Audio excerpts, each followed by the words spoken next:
যোগ্য হয়েও কেন পরীক্ষায়? সুপ্রিম কোর্টে যাব, বিস্ফোরক মন্তব্য চাকরিপ্রার্থী সুমন বিশ্বাসের। আজ রাজ্যের বিভিন্ন কেন্দ্রে বহু প্রতীক্ষিত এসএসসি পরীক্ষা অনুষ্ঠিত হল। সকাল থেকে পরীক্ষার্থীদের উপস্থিতিতে কেন্দ্রগুলো মুখরিত ছিল।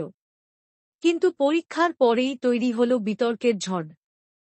পরীক্ষা দিয়ে বেরিয়ে যোগ্য চাকরিপ্রার্থী সুমন বিশ্বাস সরাসরি ক্ষোভ উগরে দিলেন।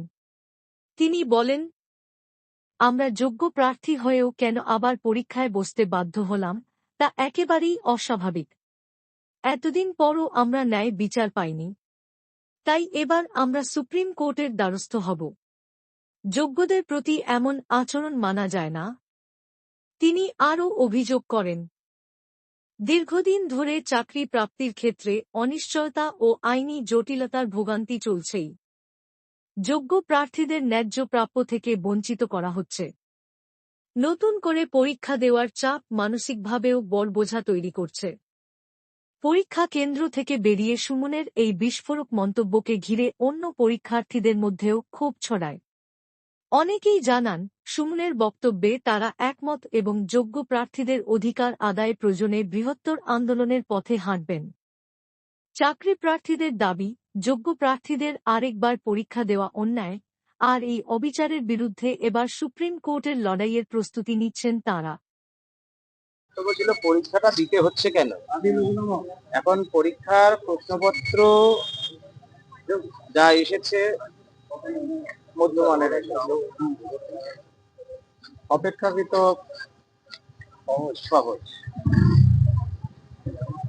নেই সে তো যে কোনো প্রতিযোগিতামূলক পরীক্ষাতেই থাকে, তুলনামূলক সহজ মনে হয়। পড়ার সুযোগ তো আমাদের তো হয়নি। এখন দেখা যাক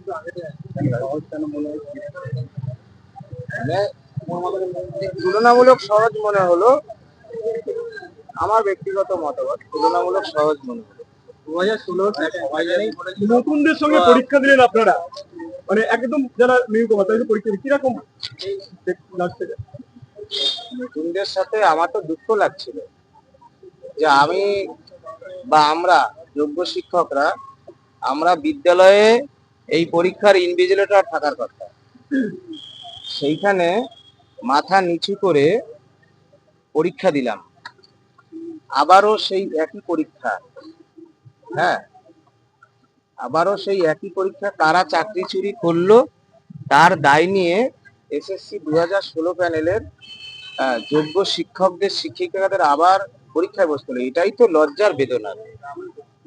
যারা ইনভিজিলেটর তাদের সঙ্গে আমরা পরীক্ষা দিচ্ছেন, তারা আছে আপনার সতীর্থ, এই বিষয়টা ঠিক আছে। আমার পরিচিত অনেকেই, আমি তো এই এলাকারই ছেলে, তো তারা তাদের দায়িত্ব পালন করছে। আমাদের খারাপ লাগছে এটাই যে আজকে হয়তো আমি কোনো বিদ্যালয়ে ইনভিজিলেটর হিসেবে থাকতাম, সেই জায়গায় দুর্নীতির ভয়াবহ রূপ কতদূর হতে পারে যে সেইখানে আমরাই ছাত্র হয়ে বা পরীক্ষার্থী হয়ে আমরা পরীক্ষা দিলাম।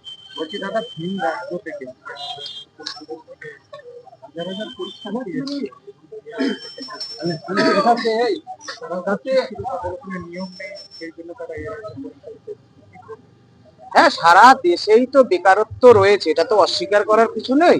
তো পশ্চিমবাংলায় এই পরীক্ষাটায় সুপ্রিম কোর্ট, মহামান্য সুপ্রিম কোর্ট বলেছিল ফ্রেশ সিলেকশন এসএসসি 2016 প্যানেলে, কিন্তু রাজ্য সরকার সবাইকে মিশিয়ে দিয়েছে। সেখানে ভিন রাজ্যের লোকেরা আবেদন করেছে এবং অন্যান্য রাজ্যের যখন পরীক্ষা হয় তখন এই রাজ্যেরও ছেলেরা পরীক্ষায় বসে। এখন যাই হোক, এইগুলো যারা পলিসি ডিসিশন করে, স্কুল সার্ভিস কমিশন বা রাজ্য সরকার, তাদের এই বিষয়টা দেখার বিষয়।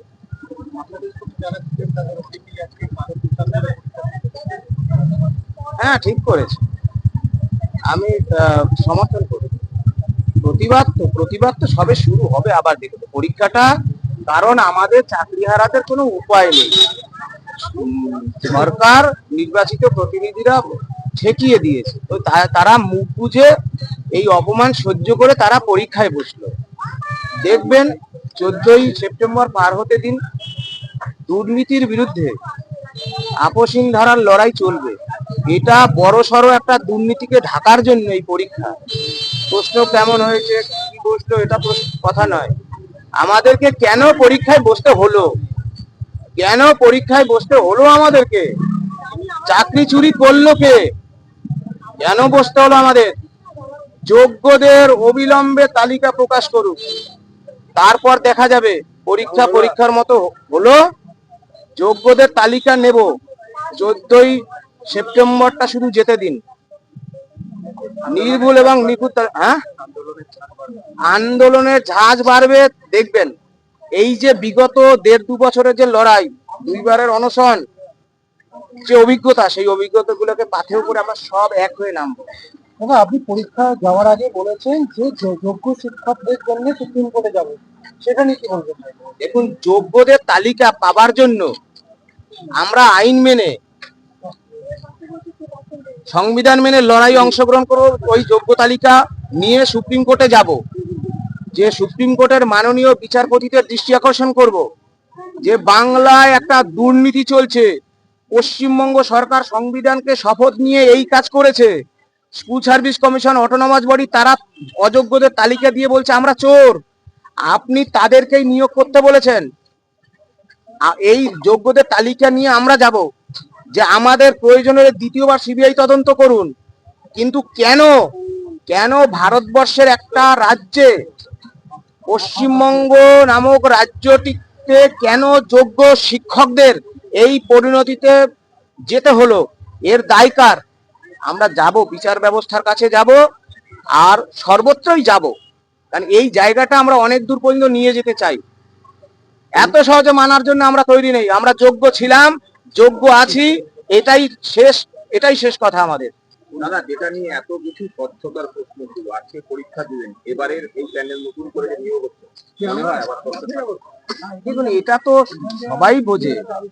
একটা চোর, সে নিজে বলছে আমি চোর, স্বীকার করে স্ট্যাম্প দিয়ে অফিসিয়াল ওয়েবসাইটে দিয়ে বলছে আমি চুরি করেছিলাম। তার এখন স্ট্যাটাস হচ্ছে তার লজ্জা নেই।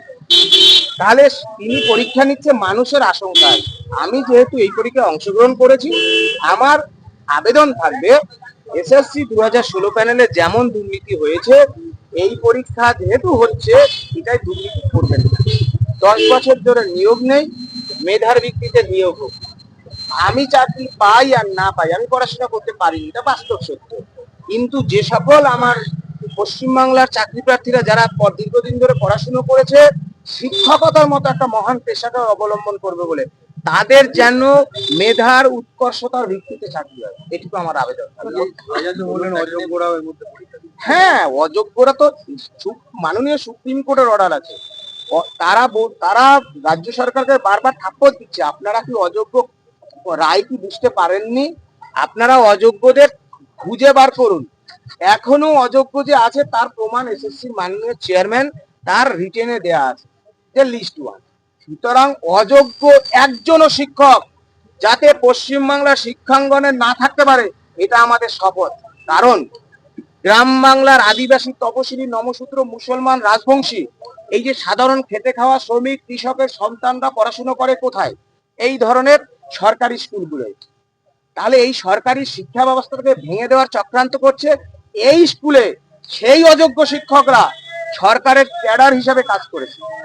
তারা অযোগ্য শিক্ষক। দেখুন, আমার মধ্যে যদি আলো না থাকে, আমি অন্যকে কি আলো দেব? সুতরাং এরা সরকারের ক্যাডার হিসেবে কাজ করছে, এরা বাংলার শিক্ষা ব্যবস্থা ভেঙে পড়েছে। এদেরকে অবিলম্বে টার্মিনেট করতে হবে। এদের থেকে 12% ইন্টারেস্ট সহ সুপ্রিম কোর্টের রায় মেনে বেতন ফেরত দিতে হবে, এবং বাকিটা পরবর্তীকালে বোঝা যাবে। এই ব্যবস্থাটাকে করুক। আর এই প্যানেলে যারা বসেছে, আজকের আপনাদের মিডিয়ার মাধ্যমে বলছি, মাননীয় চেয়ারম্যান সিদ্ধার্থ মজুমদার, মানুষের মতো দেখলেই মানুষ হয় না, সেটা আপনাকে দেখে আবার আমার মনে হলো। আমার আবেদন থাকবে মাননীয় চেয়ারম্যান, আপনি যোগ্যদের তালিকা প্রকাশ করুন। মহামান্য কলকাতা হাইকোর্টের নির্দেশে আলোচনায় গিয়েছিলাম, আবার যাব, আইন মেনে যাব।